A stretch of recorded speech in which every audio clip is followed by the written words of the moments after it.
queria, nessa noite, sem mais delongas, compartilhar um texto com vocês. Na verdade, esses 3 dias, esses 2 dias, né, essas 3 pregações, 3 ministrações, eu vou basear no tema, né, que foi dito para mim, que é a virtude cristã, que é a fé, o amor e a esperança. Baseado no texto que nós lemos já, de 1 Coríntios 13, né, a famosa carta de amor de Paulo, e também eu quero me basear lá em 1 Tessalonicenses, se você quiser abrir comigo, 1 Tessalonicenses, capítulo 1, versículo 3. 1 Tessalonicenses 1, versículo 3. Ok? Vocês acharam? Que diz assim, 1 Tessalonicenses 1, 3. Lembramos continuamente diante do nosso Deus e Pai o que vocês têm demonstrado, o trabalho que resulta da fé, o esforço motivado pelo amor e a perseverança proveniente da esperança em nosso Senhor Jesus Cristo. Essa é a versão NVI.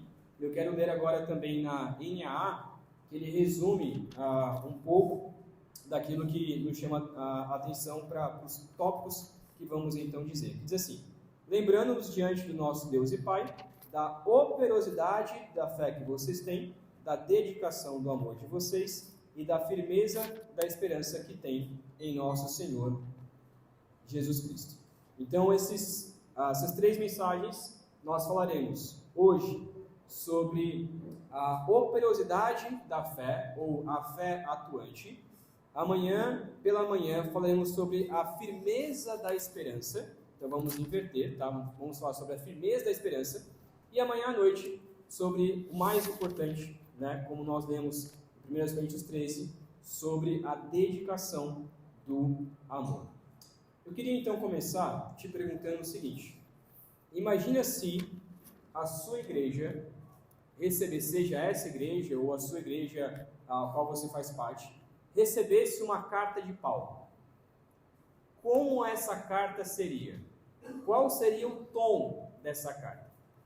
Recentemente eu vi um vídeo, um vídeo bem elaborado, né? Onde a pessoa ela abria uma carta de Paulo, e aí abriu assim a carta, aí era o pessoal de Gálatas, né?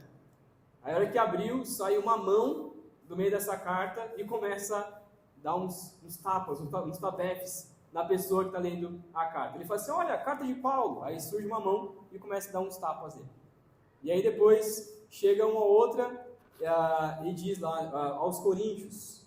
Aí ele abre a carta: olha, uma carta de Paulo. Aí sai uma mão e começa a dar uns tapas, né? Aí depois chega os Filipenses. Aí, a hora que os filipenses abrem a carta, que amor! Olha, Paulo, olha que bonita essa carta, não é mesmo, Paulo?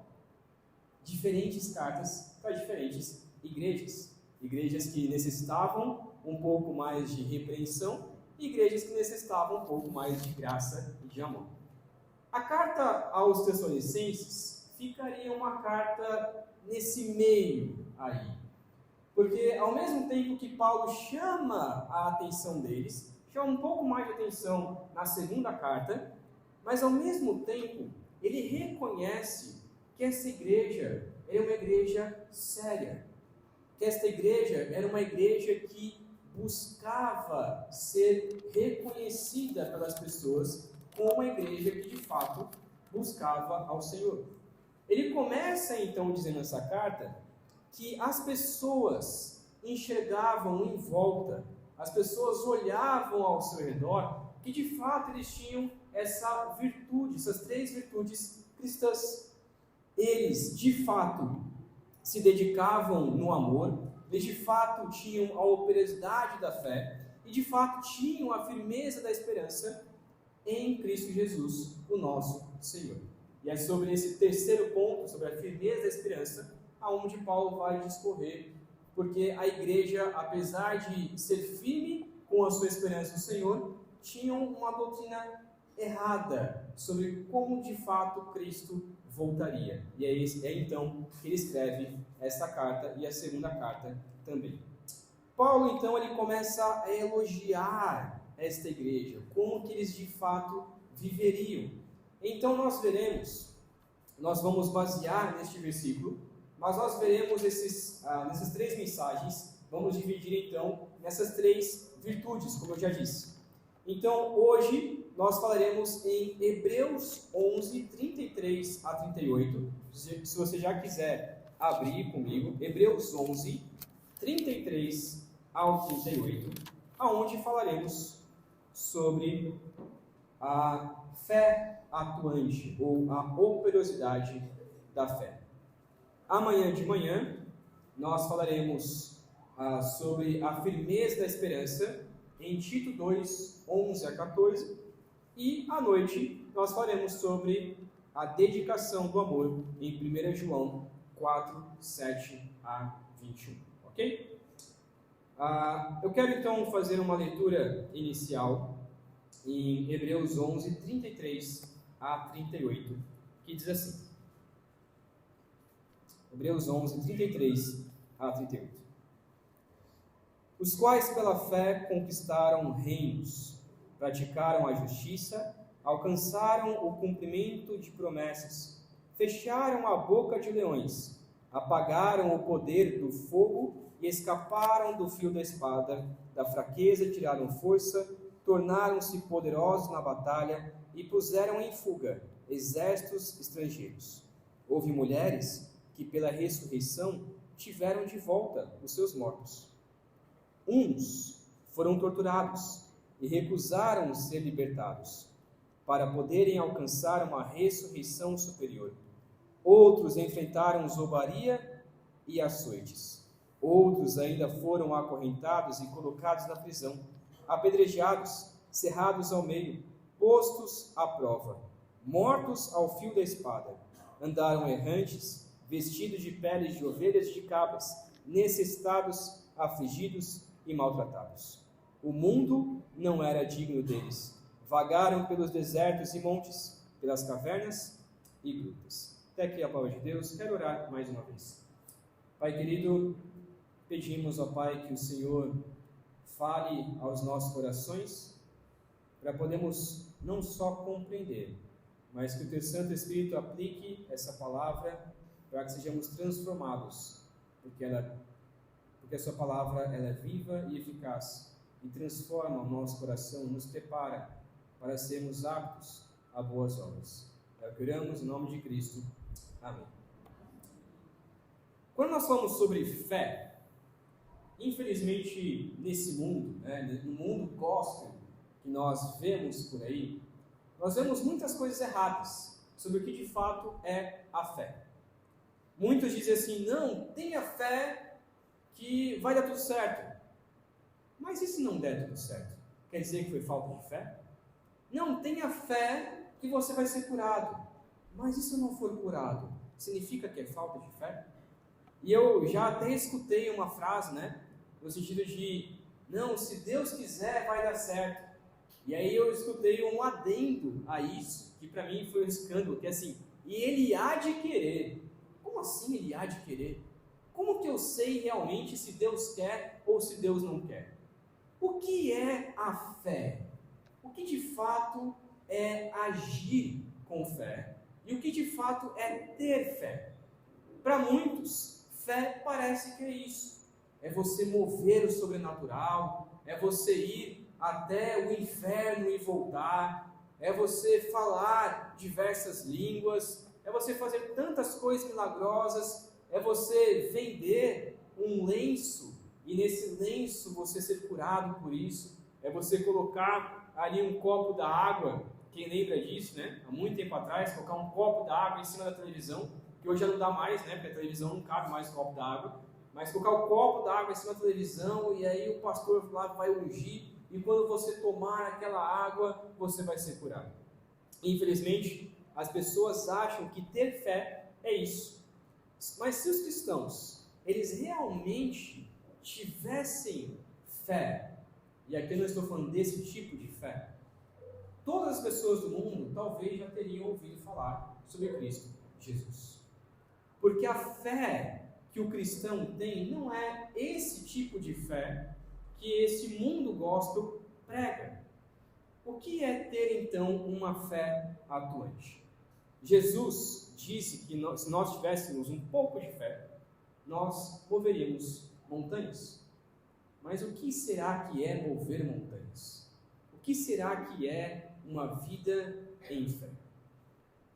Quando eu ia falar Paulo, mas nós não sabemos quem é o autor de Hebreus, não sabemos se é Paulo, não sabemos quem é, que foi que de fato, se foi Apolo ou algum outro discípulo de Jesus que escreveu Hebreus. Quando este autor escreveu Hebreus, ele quer mostrar para a igreja a supremacia de Cristo Jesus. E aqui no capítulo 11, ele gasta o capítulo 11 inteiro e parte do capítulo 12 falando sobre esse tema tão importante que é a fé. Lá no versículo 1, ele diz assim, Hebreus 11, 1. Ora, a fé é a certeza daquilo que esperamos e a prova das coisas que não vemos. A fé é a certeza de algo que você aguarda. É a certeza de algo que você ainda não viu. Mas é a certeza de que vai acontecer. Então, fé não é simplesmente um talvez. Para muitas coisas na vida, nós podemos ter esse talvez. Como, por exemplo, a gente antes de vir para cá, no almoço, nós olhamos pela nossa viagem. E nós, antes dessa viagem, nós podemos orar, Senhor, se o Senhor quiser, nós iremos para lá. Fé não é eu dizer, eu tenho certeza que eu vou chegar em Viçosa. Isso não é fé. O que é fé? Fé é a certeza de algo que de fato vai acontecer. De fato isso vai acontecer, eu sei que vai acontecer, e eu então aguardo. É a prova das coisas que nós ainda não vemos. E essas coisas estão descritas na palavra do Senhor. Nós vemos amanhã de manhã, então, que a fé é a certeza de que Cristo Jesus voltará. Não é um se Deus quiser, Jesus vai voltar. É certeza. Fé é a certeza de que nós iremos para o céu. Isso é fé. Eu tenho certeza absoluta de que eu vou para o céu. Não pelas minhas obras, mas pela obra de Cristo Jesus. Eu tenho fé de que eu vou para o céu. Porque eu tenho uma certeza de algo que ainda não me aconteceu. Eu tenho fé de que Cristo Jesus nasceu, morreu e ressuscitou. Ninguém viu isso. Nenhum de nós viu Jesus nascer, morrer e ressuscitar. No entanto, nós temos fé, porque nós temos essa plena certeza. Isso é fé que o autor de Hebreus vai descrever. E daí por diante, ele começa lá no versículo 4, dizendo que Abel, pela fé, Abel ofereceu um sacrifício superior. Versículo 5, pela fé, Enoque foi arrebatado. Versículo 7, pela fé, Noé foi, quando avisado a respeito das coisas que ainda não se viam, ele, movido pelo temor, ele creu naquilo, ele creu então que Deus iria de fato condenar o mundo. Pela fé, Abraão, e por aí vai, ele fala sobre Isaac, Jacó, José, Moisés, e daí em diante. Ele cita então todas essas pessoas, mostrando que elas tiveram fé em algo que elas ainda não viram, mas tiveram fé porque foi Deus quem prometeu isso a elas. Então chegamos lá no versículo 33, aonde mostra, versículo 33 ao 38, ele fala sobre pessoas sem nome, pessoas que nós não sabemos o nome delas, mas que enfrentaram tantas coisas por causa da fé em Cristo Jesus, por causa da fé em Deus. Alguns aqui alegam que essas pessoas são todas que estavam no Antigo Testamento, e outras alegam que talvez seja junto ali com a igreja já prometida, a igreja ali que iria passar por essas coisas ou que estava passando naquele momento. Aqui o autor ele divide coisas que as pessoas enfrentaram em dois fatos aqui. as suas vitórias, as vitórias que a fé dá, e também as suas, entre aspas, derrotas. As suas vitórias, então, descritas do 33 ao 35, na primeira parte, e as suas, entre aspas, derrotas. Pessoas que viveram por meio da fé, que tiveram coisas vitoriosas e também tiveram as suas, novamente, entre aspas, derrotas. Que é o que nós veremos, então, no 37, segunda parte, ou 35, segunda parte, até o 37, encerrando, então, o versículo 38, sobre o resultado da fé. Primeiramente, então, as vitórias da fé. O que essas pessoas tiveram como benefício, como vitória, o que a fé gerou nelas. A fé em Deus fez então vamos lá, versículo 33, os quais pela fé, então por meio da fé em Deus, conquistaram reinos, praticaram a justiça, alcançaram o cumprimento de promessas, fecharam a boca de leões, apagaram o poder do fogo e escaparam do fio da espada. Da fraqueza tiraram força, tornaram-se poderosos na batalha e puseram em fuga exércitos estrangeiros. Versículo 35, a primeira parte que diz: houve mulheres que pela ressurreição tiveram de volta os seus mortos. Há muitos estudiosos que tentam linkar as histórias do Antigo Testamento com todas essas descrições que o autor coloca aqui. No entanto, o propósito não é nem esse, mostrar quem era, quem enfrentou essas coisas, mas que de fato pessoas foram vitoriosas no passado por meio da fé. A fé nos proporciona muitas vezes grandes vitórias. Ao ler biografia de grandes homens no passado, vemos que muitos tiveram grandes sucessos, como esses descritos aqui. Não foi somente no Antigo Testamento, mas quando você lê biografia de missionários, biografia de pessoas como George Miller, que toda vez que orava, Deus respondia, todas as suas orações de fato foram respondidas pelo Senhor, e que parece que em todo momento tiveram só vitória. Só vitória. Essas pessoas, de fato, Deus concedeu vitória, por exemplo, como o rei Davi, que conquistou reinos e quase toda a terra era submissa ao seu reinado.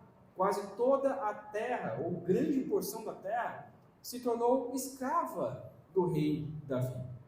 Nós temos também Daniel, aonde fechou a boca dos leões, e talvez seja isso que o texto está dizendo aqui, de que, de fato, Deus deu vitória a Daniel ao ser então mandado à cova dos leões. E Deus então fechou a boca desses leões. Nós vemos Sansão, por exemplo, apesar de uma fé meio esquisita, mas tendo sucessos e derrotas ao mesmo tempo. Temos tantos outros autores, tantos outros personagens do Antigo Testamento que tiveram grandes vitórias e conquistaram grandes coisas. Deus, muitas vezes, dá essas vitórias aos cristãos. Apesar de nós não crermos numa teologia da prosperidade, mas podemos sim crer que Deus, se quiser dar prosperidade ao cristão, Ele dá. Se Deus quiser dar riqueza a um cristão, Ele dá.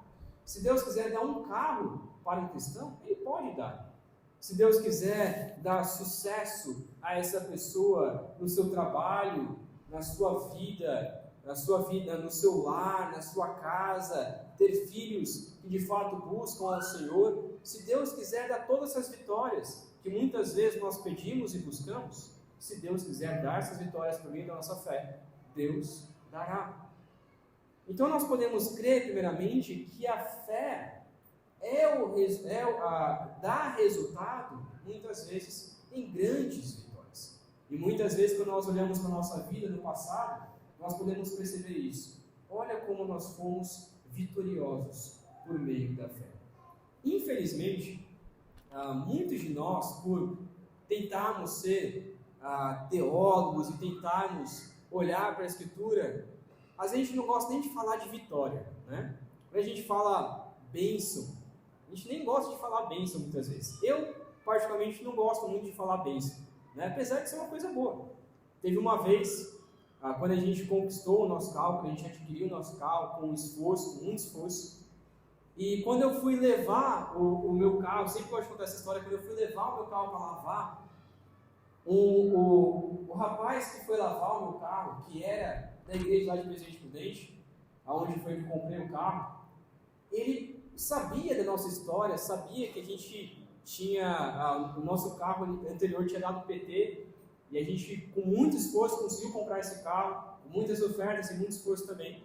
E esse rapaz que ia lavar o carro, a hora que ele viu o carro, ele começou a pular de alegria. E ele começou a dar glória a Deus. E glória a Deus, meu irmão, olha que felicidade. Ele começava a pular, e de alegria começava a me abraçar. E eu, para quem não me conhece, eu sou meio, esse meio que nem o Igor, quem conhece o Igor também sabe como é. É meio tímido e tudo mais. Ele começava a pular, e aí aquilo me constrangeu, e eu comecei a pular junto com ele e dar glória a Deus por essa vitória que Deus tinha dado. E só depois daquele momento eu fui perceber e agradecer ao Senhor. Deus, muito obrigado pela vitória que o Senhor nos deu. É o Senhor que deu.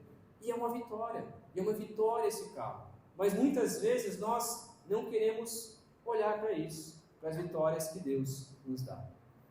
No entanto, o versículo 35, a segunda parte, até o 37, vão falar de, entre aspas, derrotas que a fé também gera. Diz assim: uns foram torturados e recusaram ser libertados, para poderem alcançar uma ressurreição superior. Outros enfrentaram zombaria e açoites. Outros ainda foram acorrentados e colocados na prisão, apedrejados, cerrados ao meio, postos à prova, mortos ao fio da espada.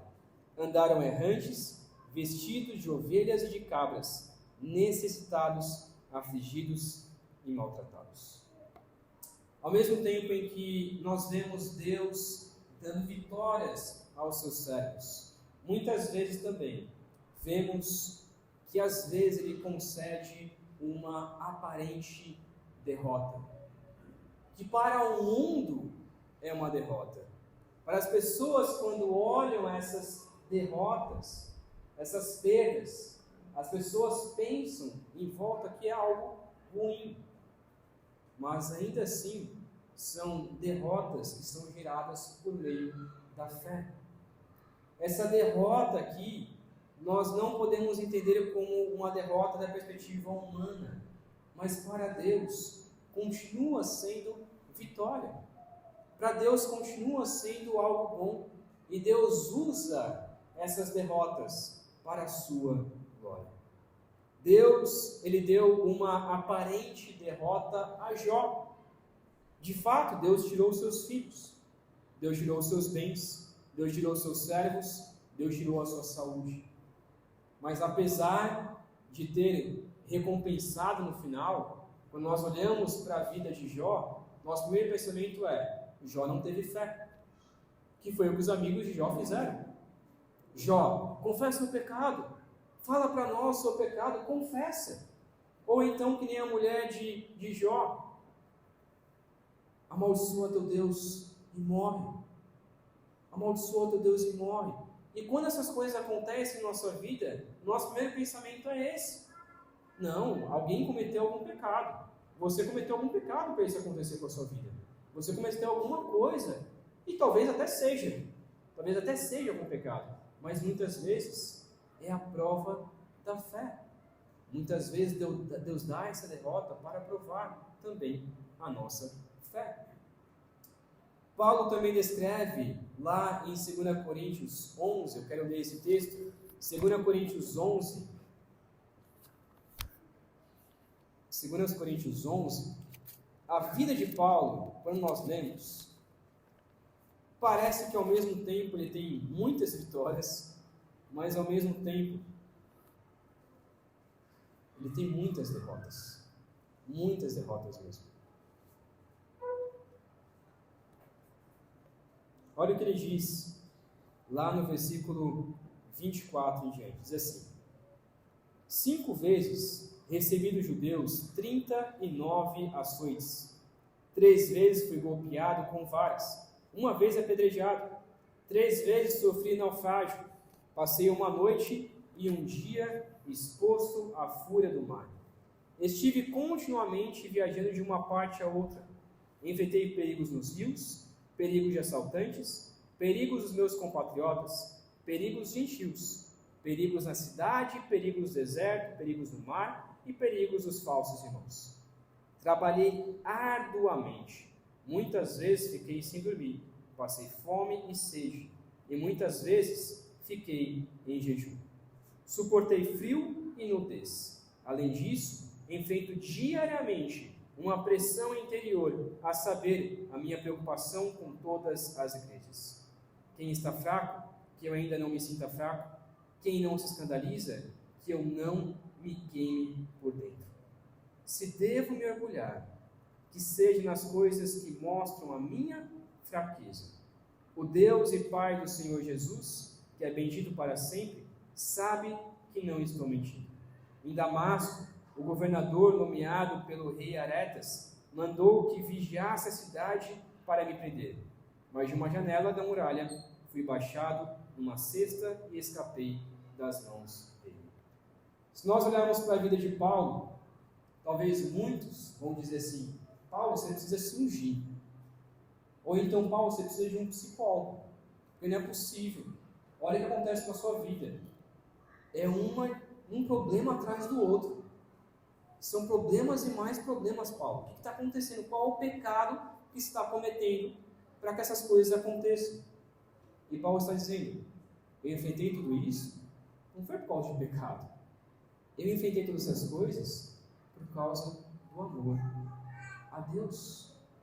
Eu enfrentei todas essas coisas, todo esse sofrimento, para que Deus provasse na minha carne que a minha graça, a graça de Deus, basta para a minha vida. Esses aparentes sofrimentos de Paulo, na verdade, era a graça de Deus. Deus permitiu que vários cristãos fossem torturados, sofressem perseguições e zombarias de todos os tipos, que até mesmo fossem mortos, como foi o caso de Estevão, lá em Atos 7. Muitas vezes, Deus também permitirá que soframos para provar a nossa fé, para que nós tenhamos ainda mais fé no Senhor. Voltando então lá para Hebreus, capítulo 11, versículo 38, Hebreus 11, 38. Quero encerrar então com o resultado da fé. O que a fé gera então como resultado em nossas vidas? Diz assim, 11, 38.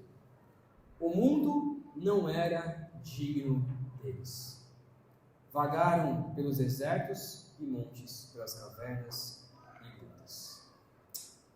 Essa palavra, o mundo, essa frase, o mundo não era digno, não quer dizer que essas pessoas não fossem dignas de viver na terra, mas que ao seu redor as pessoas não eram dignas de ter pessoas com tanta fé no meio deles.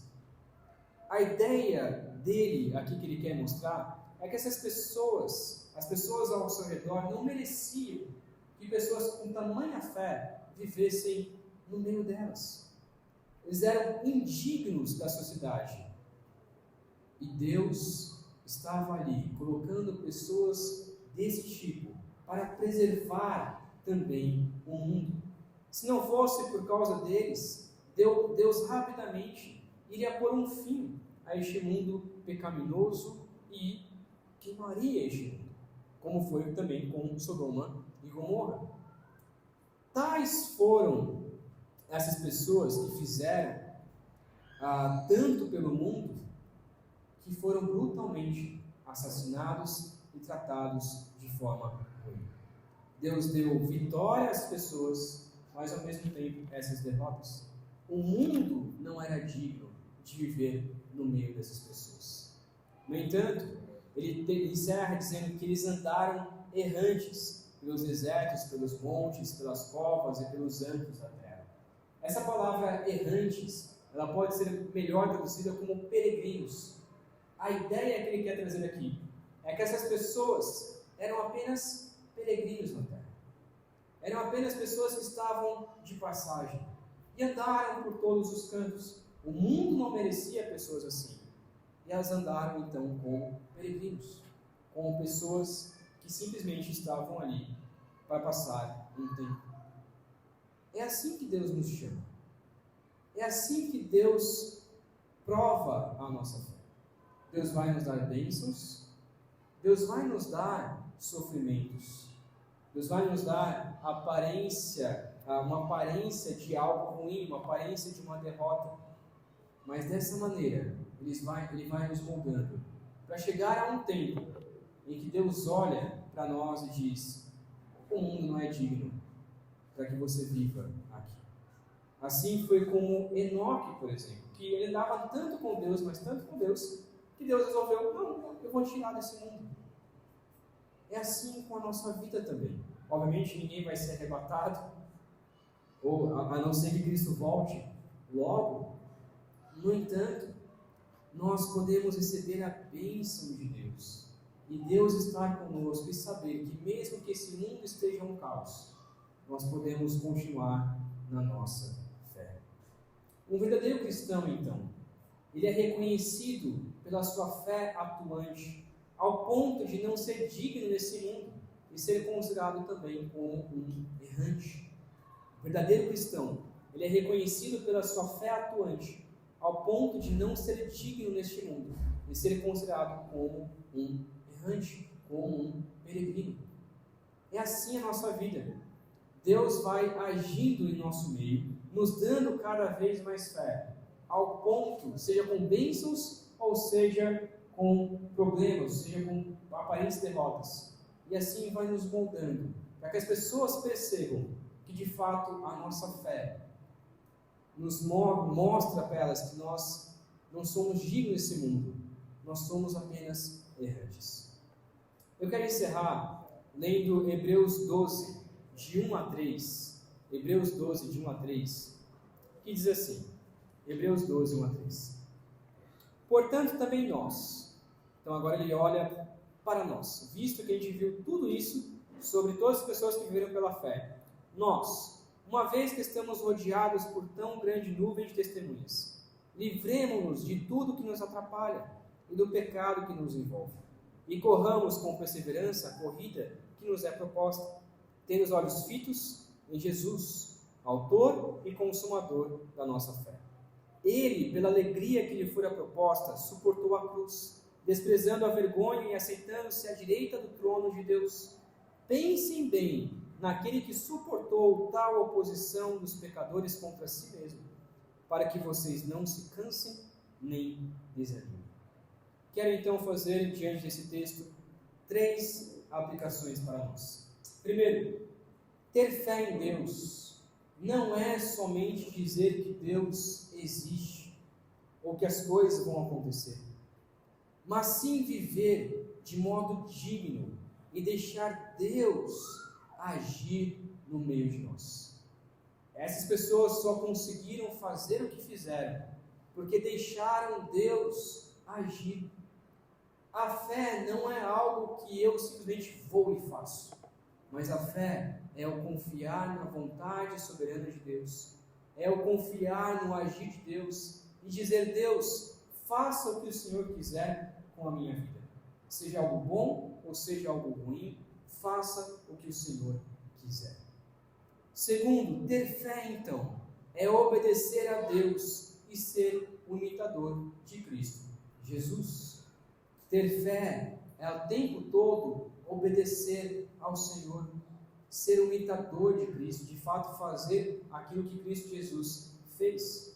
E terceiro, baseado agora nesse último texto que nós lemos, ter fé em Deus é lutar contra o pecado, viver com perseverança e olhar sempre para o autor e consumador da nossa fé, Jesus Cristo, o qual suportou a cruz por amor a nós. Sem Cristo Jesus é impossível ter fé. Sem Cristo Jesus em nossa vida é impossível dizer que você é uma pessoa de fé. Nós só temos fé porque Jesus é o autor e o consumador dela. Nós só temos fé porque Jesus, ele iniciou a fé, ele encerrará a fé.